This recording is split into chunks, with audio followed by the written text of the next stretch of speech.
Hi guys, it's Olivia. For my Capstone Practice Experience project, I will be covering malignant melanoma. So I found a love for skincare throughout my journey at Spalding Hospital in Cambridge on the oncology unit.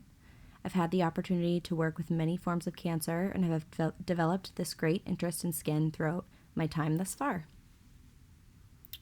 So this slideshow will address the impact of prevention, diagnosis, treatment process of melanoma alongside collection of survey data and improvement strategies. So from the beginning, what is malignant melanoma? Melanoma occurs when the pigment-producing cells that give color to the skin, melanocytes, become cancerous.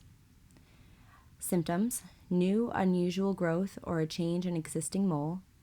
Treatment: surgery, radiation, medications, and in some cases, chemotherapy. And prevention: avoiding excess sun exposure, year-round sunscreen, avoiding tanning beds, and skin checks both to yourself and annual appointments. So the ABCDE method. So melanoma can be seen visually on skin surface, but it can also start from a small mole and evolve. So for those of you who remember ABCDE model, this is where that would come into play. A quick reminder, this stands for asymmetry, border, color, diameter, and evolution. So you can see that on the left side, it kind of gives a clear diagram of what that means. And then on the right side, it shows a real image of what a pretty developed case of melanoma might look like. So some general statistics. From 1981 to 2019, a total of 265,302 cases of melanoma, 45.7% male, 54.3% female, were registered in New England for this diagnosis. UV radiation in New England can range from 2 to 7 throughout the year, so that's a pretty wide variety. And Spalding Hospital in Cambridge states that 80% of patients state that they lack knowledge and feel that they could have prevented their diagnosis. I actually received this information from a very experienced chemotherapy nurse who has seen various patients throughout the years. And when I asked her this question, she said mostly all of them, 80%. And I was astonished by that number.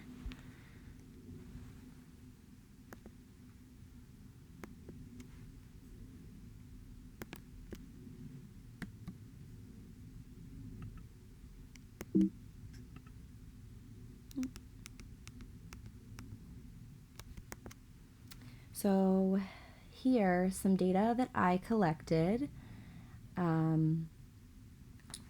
This is directly from healthcare workers, nurses, doctors, CNAs, RCAs, and this was a survey that I left behind the nurses' station and encouraged everybody to participate in. So here, our first question is, do you currently obtain annual skin checks? Question 2, would you use a public sunscreen dispenser at a beach, park, or ski lodge if you forgot yours? And question 3, as a nurse, have you encountered many late-staged melanoma patients that express their negligence to skin checks throughout the years or feel that a diagnosis could have been prevented with further prevention strategies? So I felt like the first 2 were definitely basic questions. I was kind of looking for an overall opinion there. And 3 is for, the nurses that have experience with these patients. So surprisingly, 1, 60% yes, 40% no. 2, 80% yes, 20% no. And 3, 100% yes. So all of the patients that they have encountered have had some regrets and felt like they could have prevented this diagnosis and have had lack of knowledge in regard to their diagnosis.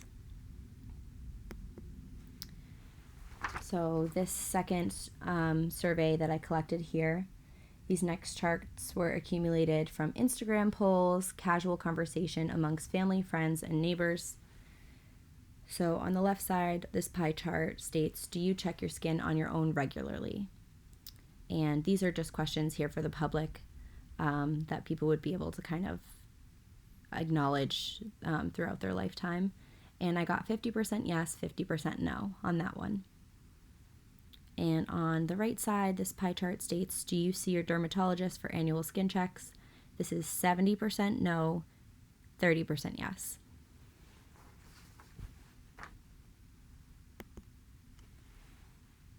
So here, this is a local New England community that decided to take a step towards skin protection. They're actually the first beach in the area to do this.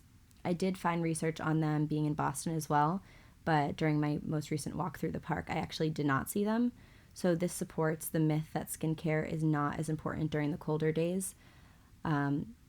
And the whole point here is to kind of recognize that it's just as important on the cold days as it is the warmer days, as UV radiation does not completely go away. And this is just a clip.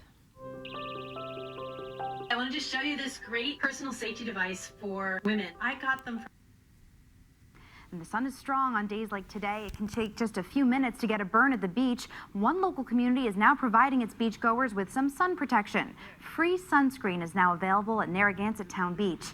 Eyewitness News reporter Rosie Woods has the details, new at 6. Well, forgetting your sunscreen is no longer a good enough excuse when it comes to Narragansett Town Beach. Narragansett Town Beach is offering free sunscreen to all beachgoers, making them the first beach in Rhode Island to do so. It wasn't about being the first entity in Rhode Island. It was really about offering sunscreen protection here at our beach. The new program started June 24th, and there's already 6 touchscreen dispensers available at different beach entrances. We're excited about it. And the 30 SPF organic sunscreen that they're providing actually has a local connection as well. Narragansett Town Beach is where the concept for Raw Elements was conceived. Been a lifeguard here my whole life since I was 16 years old and 23 years now.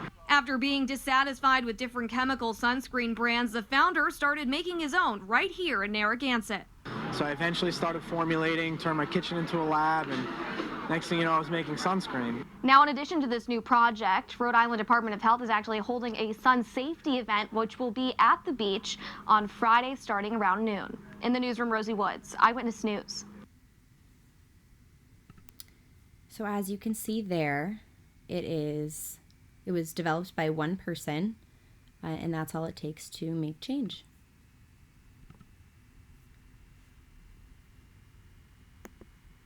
So some resources here. So this first one here, free skin checks. Let's try to open that. So it's the American Society for Dermatological Surgery. Find a free skin cancer screening. You can actually enter your zip code here and find it in your state, in your area, but they are available.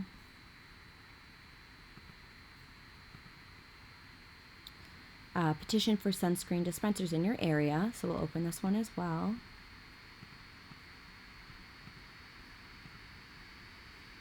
This is a local hospital in Concord, Mass, Emerson Hospital.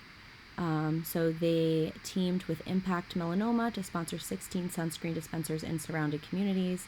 This community petitioned to have these involved in the area, and these are some other areas that did so as well. You can actually petition to have them put into your area as well. And last but not least, education. So education is everything. I was very fortunate to be a part of Spalding Hospital in Cambridge because it is a teaching hospital, and they're completely in support of the Capstone project that I've developed, and they actually asked that I share this PowerPoint at the next new graduate meeting that occurs each month, so I'm really excited to educate and get things flowing in the area. And these are my references. And that is it.